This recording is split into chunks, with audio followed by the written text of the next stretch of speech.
Hello everyone, welcome to Krmi Audio. Today we are going to talk about how game music tells stories through thematic variation. In this series, I'll use Where Winds Meet, Yanjun 16 Sounds as a case study, breaking down its musical design from multiple angles. A quick disclaimer up front. These analyses may not reflect the developer's actual creative process, but they offer a methodology you can directly apply to your own work. What is climate? The narrative anchor of music. Before diving in, let us introduce a key concept, climate. This isn't about weather. It's a collective sonic impression, a kind of stereotyped yet effective auditory association. For example, when you see an abnormality, the BGM from Lobotomy Corporation instantly comes to mind, because it's that iconic, that immediate sense of I know exactly what world this is what we call climate. In the Qinghai region of Where Winds Meet, from the main menu to the end of the main questline, you'll encounter 4 distinct themes. 1. Main theme.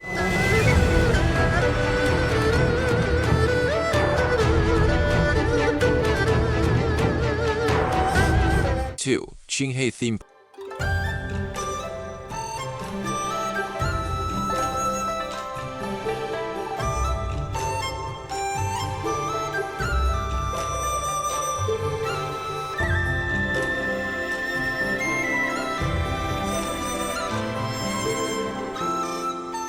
3.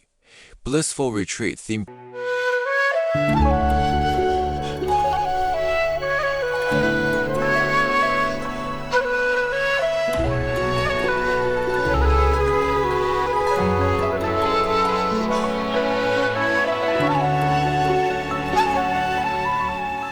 4. Chanye theme. Witch, harlot, huntress, you men love to point fingers.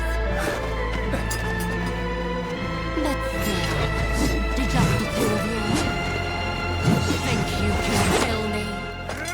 Though stylistically diverse, they all point toward the same climate, the Chinese cultural ideal of jianggu, a martial world woven from street, life bustle, chivalric passion, utopian fantasy, and buried grudges. 4 variations, 4 facets of jianggu. These 4 themes don't exist in isolation. They are 4 interpretive variations on the core motif of jianggu. Main theme represents combat and crisis. It undergoes dynamic variation across different emotional battle scenarios, acting as the game's persistent heartbeat.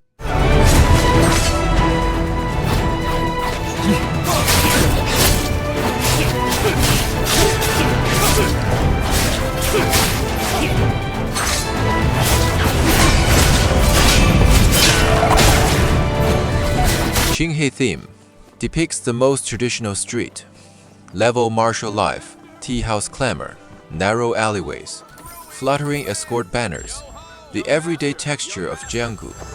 A bit to the right. Yep, there. That'll do. Uncle Joe. 2 minutes. By the way. So. Nothing really.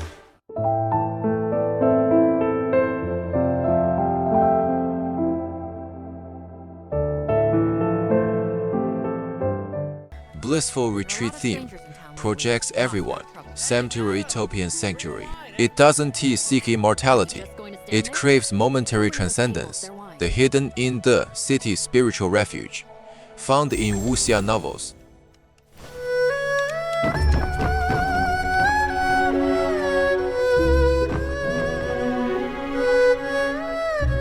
I tell ya, no one's wine is better than. I'll stay as long. Southern Road. Well, young master. Business. Well, it's truly a free. You mean Exactly.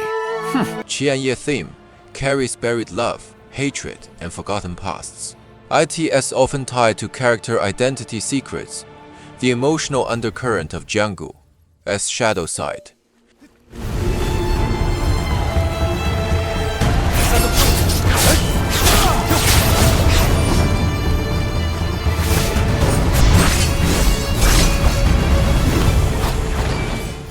Together, they construct a three-dimensional jungle climate, vibrant under sunlight, sorrowful beneath moonlight. Third, focus this episode, Blissful Retreat. How to compose the stereotype with intention. Today, we'll dive deep into Blissful Retreat. Why does it instantly evoke peach blossom spring, reclusion, or Taoist serenity? We can break it down into three layers. 1. Harmony. Magic cadence within the pentatonic framework. The piece often opens with the fourth chord, for instance, C major in the key of G major, to create a sense of openness and space. Its emotional core lies in the movement from the third minor chord to the sixth minor chord, as in E minor to a minor. This progression carries a restrained, introspective melancholy characteristic of East Asian harmony. At cadences, it frequently uses a variation of the second and fifth progression. For example, B minor Phi E major, Fo Wei A major. But instead of resolving firmly to the tonic, it sometimes shifts deceptively to a minor first chord, leaving the phrase feeling suspended, like a story that chooses not to end. Quick note, in traditional Chinese modal practice, a progression like B minor C sharp minor C F sharp minor, off sharp minor often functions as a half cadence, as if the narrative pauses mid-sentence and the storyteller walks away. Occasionally, depending on melodic contour, the same sequence can serve as a perfect cadence, offering rare closure within an open-ended world. 2. Orchestration, the three-layer Eastern texture. Valsy moderate density, foreground presence, string pads, low pizzicato plus high legato, provides support without overwhelming, unlike the epic scale of Dark Souls or Bloodborne. Fluid, plucked arpeggiated texture, rapid tremolos, glissandi or broken, chord patterns on guzheng, pipa, harp, and piano mimic the flow of streams or falling petals. Strategic pitched percussion, wood blocks, qing, stone chimes, and wind bells punctuate rests, using timbre itself to narrate scene and story. Point 3. Variation, one melody, multiple emotional states. As the narrative unfolds, Blissful Retreat appears in several versions. Drunken reverie of a mortal paradise, full orchestration and bright tonality, evoke a dreamlike peach blossom spring, mirroring the story as idyllic phase, where hope and warmth fill every moment. Carried away by the breeze, the melody passes to the ehu. Its hauntingly warm timbre wraps the scene not in sorrow, but in tender resolve, a quiet farewell to safety, as the protagonists, Yu and Ruby, set out on the martial journey you've always dreamed of, love as your compass. Nowhere to return, only a single shell Chinese flute remains, supported by sparse strings. This stark texture echoes shattered homecoming and unspeakable loss. The moment you lose family and home, forced to vanish into the shadows, reborn as a nameless wanderer. More variants appear throughout the story. So here, as a question for you, what do you think this theme represents at this moment? What emotion is it expressing?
Next episode preview. In the next 2 episodes, I'll analyze Shinki theme main theme, how music constructs everyday jungle and combat tension. Chenye, how a character identity theme achieves narrative function through intro design, dynamic triggering, and combat arrangement. To reiterate, even if these pieces weren't composed this way, you can absolutely use this framework to build your own sonic worlds. If you found this helpful, please like and subscribe. I'm Krmi. See you next time.